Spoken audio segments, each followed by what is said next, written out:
তুলা আমদানিতে অগ্রিম কর বসানো প্রতিবেশী দেশের স্বার্থ রক্ষা কিনা এমন প্রশ্ন তুলেছেন বস্ত্র কল মালিকরা।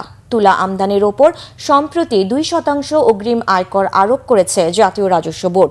রাজধানীর গুলশান ক্লাবে সংবাদ সম্মেলনে Bangladesh textile mills association BTMA নেতারা আগামী সোমবারের মধ্যে অগ্রিম আয়কর প্রত্যাহারের দাবি জানিয়েছেন।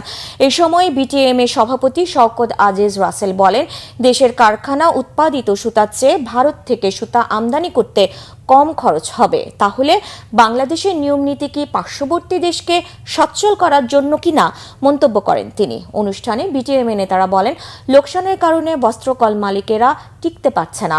বিদ্যমান নানা চ্যালেঞ্জের কারণে অধিকাংশ কারখানা মালিক তাদের কারখানা বিক্রি করে দিতেও চান।